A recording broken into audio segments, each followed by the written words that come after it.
to kick off the morning, we just wanted to run through a little workshop with you guys. As you can see, kind of Freedive training at home. So it'll just be some kind of tips and tricks you guys can use to continue your progress after the retreat, if you want to, okay? As we move through it, we'll talk a little bit about how to train in itself, but also things that we want to avoid, common mistakes when it comes to Freedive training that can really kind of throw us out of whack and interfere with our progress along the way. Some of you guys, it might be a bit repetitive. You've probably heard me talk about this before, but it's worth creating a bit more structure to it and how we can approach the entire process. Cool? Awesome. I would say one of the most important things when it comes to training is keep it comfortable. Yeah, we see it all the time where people think in order to progress within breath holds or progress within freediving, we have to become more comfortable with being extremely uncomfortable. And this is one of the worst approaches we can have, okay? I would, as a general kind of rule within your training, keep it comfortable. And by comfortable, I don't mean no urge to breathe. It means a manageable intensity during that progression, okay?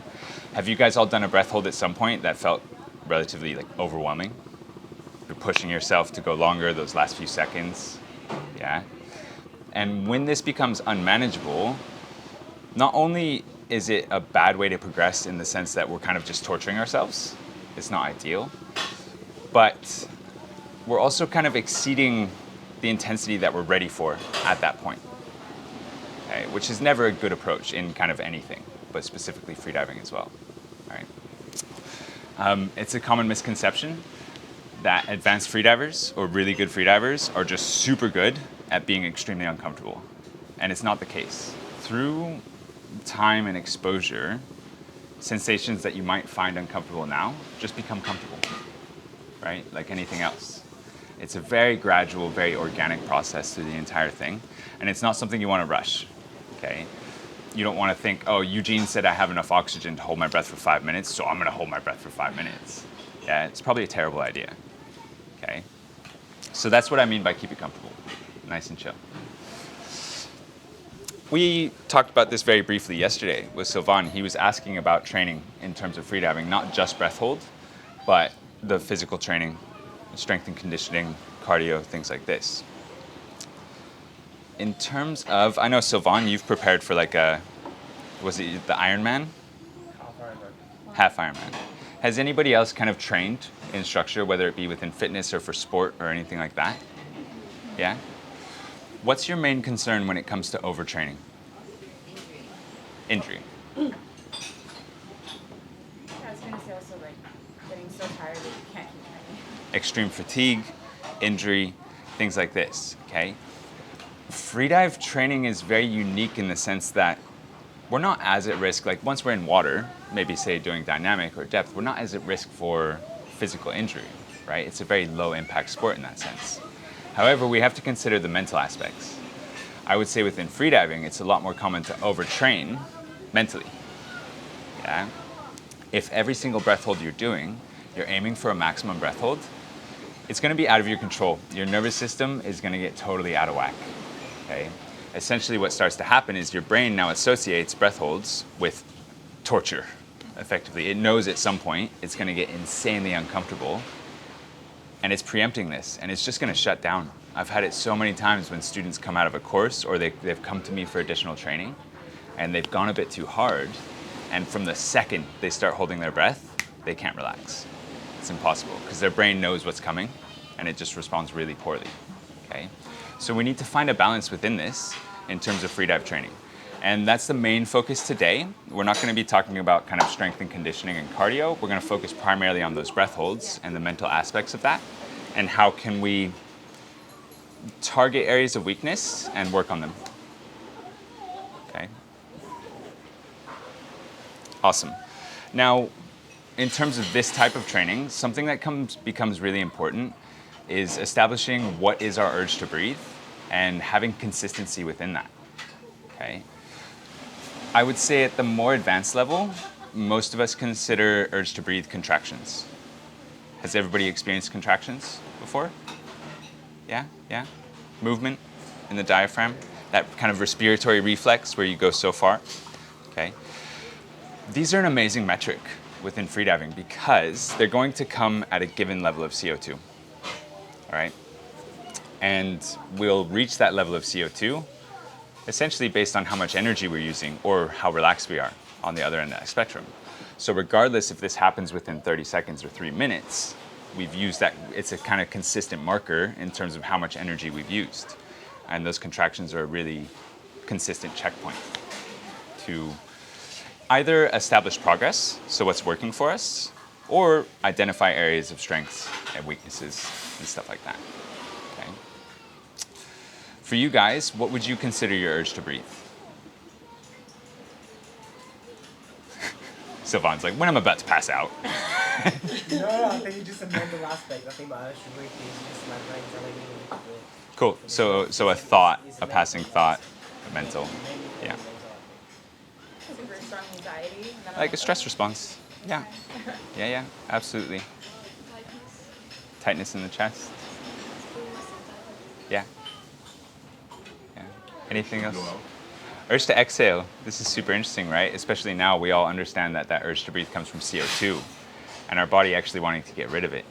I feel like this is a really nice mental switch in like perspective is I don't need to breathe in more, which in that sense we can associate that with like safety or danger, like, oh, I don't have enough oxygen, I need to breathe in. It's actually an urge to exhale. We want to get rid of this CO2 and it's a great way to look at it. Yeah, it can be relatively comforting in a sense, okay? But you guys have really, you've kind of hit the nail on the head. We can really break down the urge to breathe or simplify it into either a mental urge to breathe or a physical urge to breathe, okay? Mental urge to breathe is great. This can be trained relatively easy through various relaxation techniques or mindset training and things like this, where that physical urge to breathe is much more a kind of uncontrollable response to increasing CO2 levels. However, there are quite a few things that we can do to assist with this, right? Do you guys remember what we talked about previously in terms of a CO2 tolerance or your CO2 threshold? Yeah? We all have a individual sensitivity to CO2. And the good news is the body's short-term adaptation to this is incredible as CO2 levels increase. Essentially, every breath hold you do, without getting crazy intense or crazy extreme, very achievable, manageable breath holds, your body is adapting to increased levels of CO2. And this is something to really take away with you because we don't have to experience extreme amounts of discomfort in order to progress and get used to those levels of CO2, okay? And this helps us avoid overtraining in those mental aspects, all right? What I would do for you guys is kind of establish what you consider your urge to breathe. It doesn't have to be contractions, especially if you get like relatively quite uncomfortable prior to contractions, but reassess along the way. You know, once every few weeks, do a breath hold and just try to define that kind of consistent sensation that you could identify during a breath hold and deem that your urge to breathe for a period of time within your training, and then come back and check again. When it comes to breath hold training and those areas of strengths and weaknesses, we can simplify breath hold into two kind of categories or two progressions during that breath hold. The first one is our comfort phase. This is from the time you take your full breath until you experience the urge to breathe. Yeah, so there's no discomfort, nothing like that. How would you guys describe this portion of your breath hold? Whether it's 5 seconds or 5 minutes, doesn't matter. What does it feel like for you? Euphoric. Yeah. Cruising, I like that. Calm, yeah. I feel like a fish. I feel like, you know, you take that full breath and you're like, I'm smashing this. Like I'm a boss. 5 minutes, easy, yeah? And then suddenly those CO2 levels increase, we hit those checkpoints and your body or your mind is like, nah, we're gonna reassess, okay? And this is where you enter, I would like to call it the management phase, okay? Where there is an urge to breathe, but you're managing it, yeah? It's still achievable, although it might be slightly uncomfortable, you can deal with it, okay? It hasn't exceeded our abilities at this point, cool. And essentially what we're aiming for is a ratio of 2/3 to 1/3. Right. 2/3 being our comfort phase and 1/3 being that management phase. Cool. I see, has anybody here heard of CO2 tables? Yeah. Yeah? They're introduced quite a lot. There's mixed emotions about them. Some people love them, some people not so much. But I would say a big downfall of CO2 tables is people come out of their freedive course so focused on CO2 and moving through discomfort, and they think that's the only way to extend their breath hold, is by extending that discomfort phase. But if you take anything in life, and I'm like, cool, there's this aspect that feels really good, and this aspect that feels uncomfortable, which part of that would you prefer to extend? The part that feels really good? Yeah? And this is something that is lacking quite a lot when we talk about our own training, is why don't we focus on extending the comfort phase rather than extending that management phase or that discomfort phase along the way, okay? And this is where that golden ratio comes into play. Cool. What you guys can do is do a breath hold, call it a maximum breath hold, call it whatever you want, and record total time, but for me, total time doesn't matter that much. What's more important is when does the urge to breathe come relative to total time, okay? And this is going to identify what area you need to work on, where your strengths lie, where your weaknesses lie, and then you have specific training techniques for either, okay? For instance, I saw a couple of people yesterday, they were doing well over 2 minutes on a breath hold, but the urge to breathe is coming around 1 minute. So we're actually kind of more at that 50-50 mark. You know what I mean? Which is impressive, definitely. It shows a lot of mental resilience to move through that urge to breathe. But it also shows that we could probably work on extending that comfort phase and enjoying the process a little bit more. Does that make sense? Yeah. Beautiful. Cool. So training tables, so CO2 tables fall into this category, but also something that was put to me as relaxation tables. And each table is appropriate for addressing either your comfort phase or the management phase during your breath hold. I would say most of us, even at a relatively kind of advanced level, need to be focusing on relaxation tables. Okay. Something freediving forces you to do is you need to view relaxation as a skill. It's like as a muscle that needs to be trained. It's not just like, oh, hey, yeah, just, clear your mind, breathe a little bit, and go. There are countless techniques you can use, some that will work better for certain individuals and others for everybody else, okay? But I would say majority of the time, relaxation tables and extending that comfort phase is what most of us need to do, myself included, without a doubt. Okay? And they're amazing. They're super cool. So what happens is you have a set relaxation phase, so your breathe up, where you're breathing and preparing for your breath hold. And then the hold, you only do it until you have an urge to breathe, and then you stop your breath hold. Beautiful. Exactly. It sounds quite nice, right?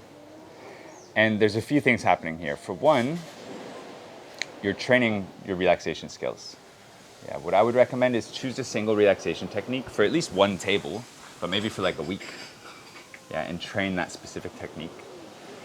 And what ends up happening, something I love about breath holds, is they become a measurement of relaxation, in a sense. The more delayed your urge to breathe is, the more relaxed you are. Simple as. Yeah? And if that urge to breathe is coming quite soon, the less relaxed we are. So it becomes quite an incredible metric. Again, total time doesn't matter in the slightest. What matters is how long do we go until we have that urge to breathe. Yeah? Yeah. Awesome. But you could do that exercise outside of water. Absolutely, absolutely. So any of these tables you can be doing dry or in water. Arguably for most of us, in water is easier with the mammalian dive reflex and just pure enjoyment. We can relax a lot easier. But if you're alone and you don't have a training buddy, dry tables are incredible. Okay. But you could do that without body. You could do that table, relaxing table, without body because you're not really pushing yourself. Yeah. Is that correct? Or? Yeah, it is. If you have the discipline to just not move through that urge to breathe, then definitely don't. Absolutely. It's very achievable. And that kind of brings it to the second benefit of these tables, is you're not only training relaxation, you're developing a very positive association with breath holds. They feel good, they feel easy, and there's no discomfort. So your brain's like, all right, sick, here we go. So then when we move into those kind of maximum breath holds where we might be experiencing some discomfort, we don't have this early onset of the urge to breathe or this kind of anticipation, this foreboding sense in our brain that's like, oh God, I know what's coming. All right, and that's so important, so important. Cool. So, yeah, I would run with a set relaxation time. 2 minutes is pretty great. Yeah, it gives you enough time to really drop into that relaxation technique without having to take 2 hours out of your day to train. Okay, but you can adjust this based on your available time. I would say anything ranging from 20 to 30 minutes is great. Yeah, 10 to 15, arguably not enough, but better than nothing. But if you're going over 30 minutes of breath hold training, that's quite intense. Yeah, or probably too much. Cool. Yeah, and just record it. So you would formulate a table like this. I really like to do 2-minute breathe ups with a series of 8 breath holds, and just record when your urge to breathe comes each time. Or if you have a buddy, they can do this for you, so you don't have to interrupt that kind of sequence or that relaxation phase along the way. Bagus? Excellent. Now this brings us onto the CO2 tables. Okay, so a couple of you guys mentioned you've heard of these before. And this is where we start to train that management phase. So if your ratio is a bit lopsided, you know, if your max breath hold is 130 and your urge to breathe is coming at like 1:20, we want to sit with that urge to breathe. Yeah, this is a part of it. Okay. And CO2 tables are designed for just this. We want to increase our levels of CO2. We want to trigger that urge to breathe and sit with it and become more familiar with those sensations to the point where they're no longer uncomfortable. And we can move through that even further along the way. All right. So these tables are formulated with, it's a set breath hold time. Okay. How long do you think your breath hold time should be? If you're talking compared to your maximum, let's talk about a percentage. 75%? 50%. 50%, cool. 75% upper range, 50% probably too low. I would say 60 to 75. Yeah. 50%, it might not be doing the job we need it to do, right? We might not be able to sit with that urge to breathe. Going beyond 75%, it's potential to get too intense. Yeah, if we're doing a series of 8 breath holds and we're sitting with that urge to breathe for too long, it's not achievable. We're flirting with that potential to have a bad correlation or negative correlation with breath holds. Okay. But yeah, you can do a maximum hold, set it at about 60% to start, see how that feels. If it's too easy, increase it just a small amount. If it's too hard, decrease a little bit.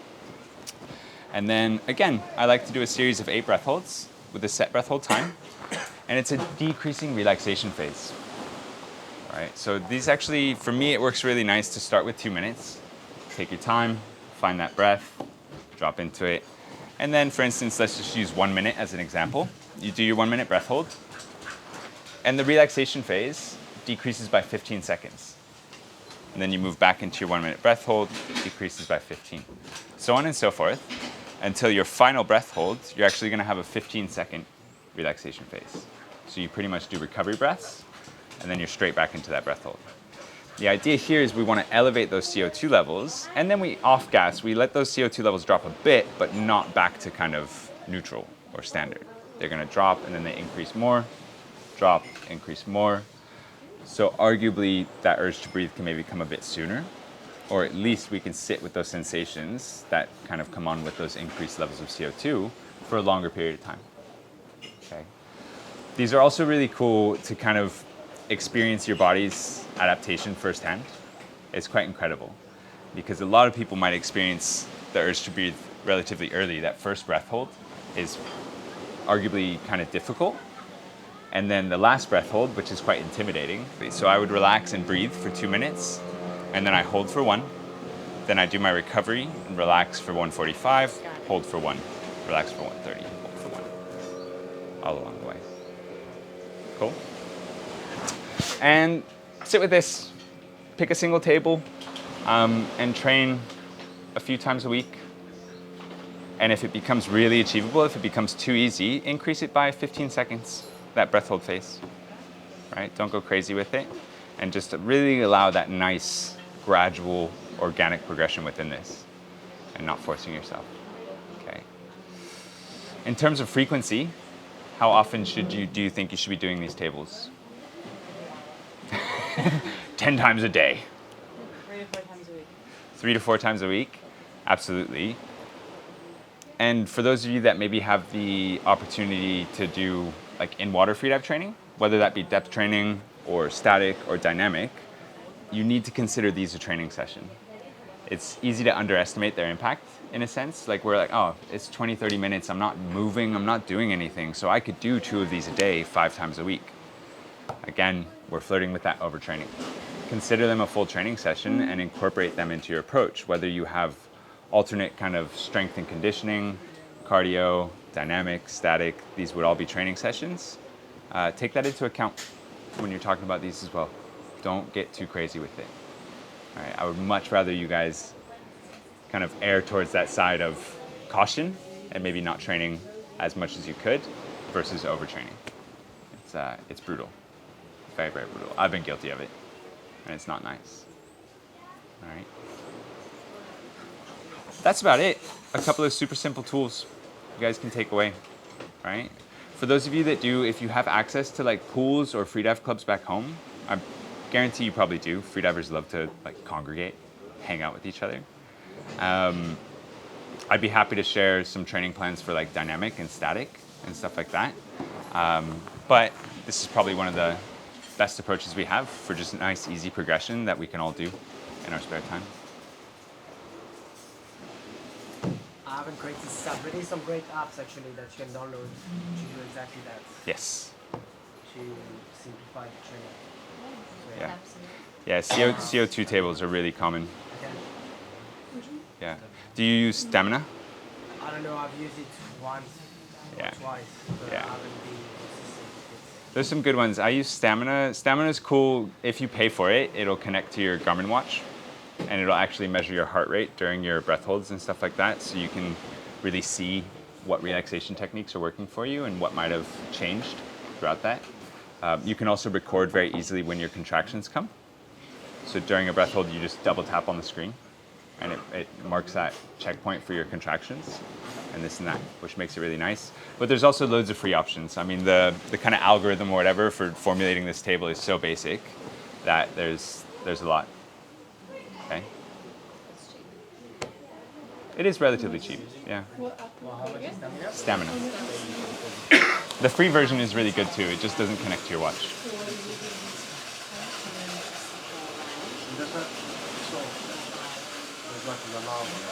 Yeah. With that one you just like 2 minutes and then you beep and you hold your breath for a minute and then for like 5, 10, you bring it, hold your breath for a minute. Any other questions? Awesome. Thanks for listening to me ramble, guys. Let's get our stuff and head out in the ocean. You're very welcome.